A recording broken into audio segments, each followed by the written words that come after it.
tested a stock Nissan Xterra Off Road, raving about its exceptional on-highway performance, towing capacity, and off-road capabilities.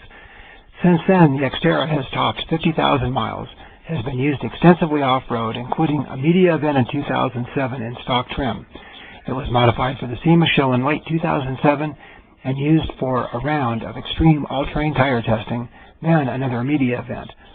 The Xterra has performed flawlessly with only two problems, both related to four-wheeling. After extensive tire testing on some difficult rock-crawling trails, a spider gear in the rear differential broke on a trail. While it made considerable noise, it got us home easily. Nissan repaired the problem and then some, under warranty, no questions or hassles. We also cracked the plastic lower water tank on the radiator after hitting a rock quite hard. The only apparent damage was a crack, so we think the steering guard flexed when hit by a rock and managed to crack the radiator. We were at the end of the trail and got home to initiate repairs. Otherwise, reliability has been flawless. The extensive modifications to the Xterra transformed the very capable off-road model into an outstanding backcountry adventure rig. The engine and driveline remained completely stock, with the factory electronic 4x4 high and low range gear selector, rear diff lock, and hill descent assist.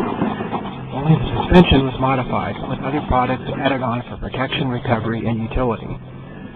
For off-road adventures, both front and rear anti-roll bars are disconnected and reconnected for highway driving.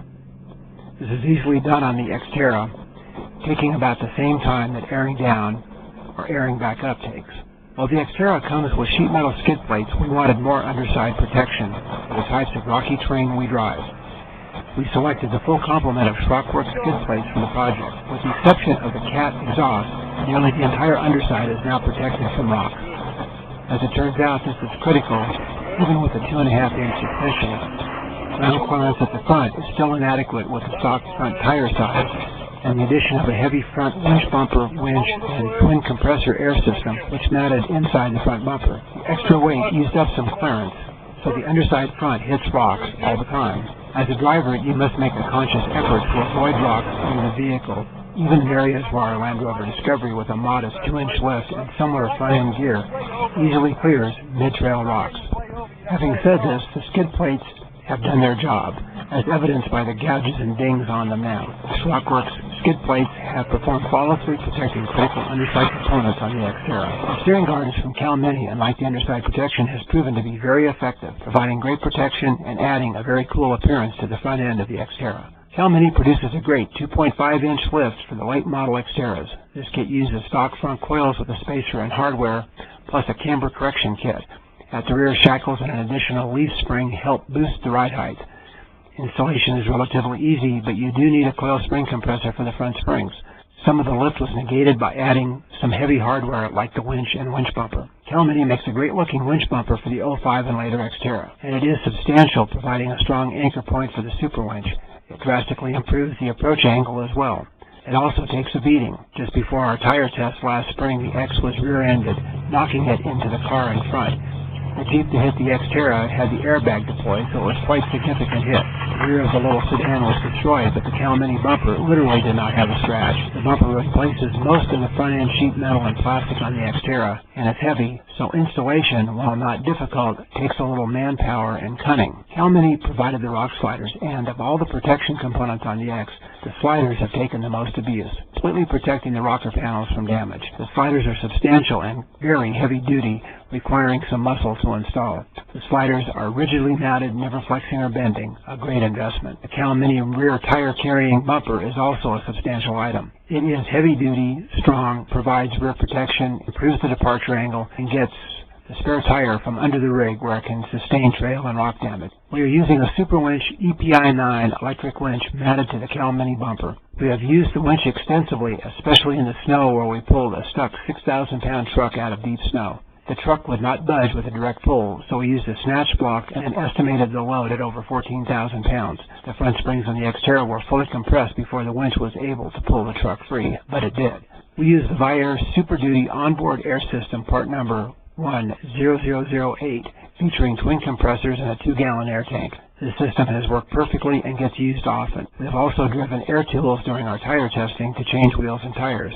Once you have an onboard system, you can't live without it. We added a Lawrence Baja 500C GPS system to the Xterra since we travel to remote areas several times a year. If you need to haul gear, then a basket-style rack is the way to go. The rack on the Xterra is very good, being quite substantial and strong, but does not lend itself to carrying much gear. We selected a Yakima Loadwarrior cargo rack and the mounts for attaching it to the Xterra rack. It works great, is easy to install, and more importantly, easy to remove and replace as needed. Finish is nice, and the hardware requires no tools. Yakima is very four-wheeler friendly and provides great accessories for mounting expedition critical gear to the rack in a convenient manner. We use the HiLites holder, an axe holder, light brackets for the KC HiLite daylighters, a tire carrier if we need to carry a second spare tire, and a cargo net to hold loose items in place on the road and trail. We also added holders for 2 Blitz jerry cans when we go on extended backcountry adventure. Attached to the Calmini winch bumper are a set of 4 KC HiLites daylighter off-road lights. These work really well, and they are shock mounted to reduce bounce when driving on rough trails. KC provides a wiring harness and instructions, so even if you have the wiring skills of a caveman like me, you can easily get your KC light system shining brightly in no time. Also on board, we carry a high lift jack extreme with a base, lift mate, and off-road kit, a tow strap and a Superwinch tree saver strap, plus a kinetic yanker strap, and a pull pal ground anchor for winching are tools that have saved our bacon more than once. The Xterra is also equipped with a Cobra CB radio, as well as a handheld CB radio for vehicle-to-vehicle and emergency communications. The RAD1 digital inclinometer is also a big help when tackling steep climbs, descents, and especially side slopes. Ever since we first tested the Hankook Dynapro RF10 ATM all-terrain tires, we have used nothing else. The tires are the OE size on the stock alloy wheel. They have worked flawlessly off-road and are great on the highway with minimal noise and great traction in all conditions. We have used and abused these tires, and they just keep on getting us wherever we want to go and back home. You can see the full test on another section of this DVD. So far, the Xterra has surprised us on climbs, making it up sections of loose dirt and rocks where the slope is over 40 degrees in spots. We needed the rear electronic diff lock, but it made it up. This is with all-terrain tires. The descents are even easier with the hill descent assist, which uses the ABS electronics to keep speeds below 3 miles per hour. It makes steep descents easy and secure. We've also driven on side slopes, very steep, as much as 37 degrees with no ill effect. The Xterra is a real surprise on the rocks, climbing over terrain we never thought possible. The good traction and torque help. The downside is hitting rocks with a steering guard and using the rock sliders a lot. But then, that's what they're there for. More ground clearance and better articulation would be good. With the independent front suspension, articulation is limited, but disconnecting the anti-roll bar does help. We've taken backcountry adventures with 4 or 5 people plus gear and luggage with no problems. The Xterra Off Road is an excellent SUV with decent economy, great reliability, plenty of power, and exceptional off-road manners. Add the modifications and you now have a daily driver that you can take off-road on all but the most extreme trails.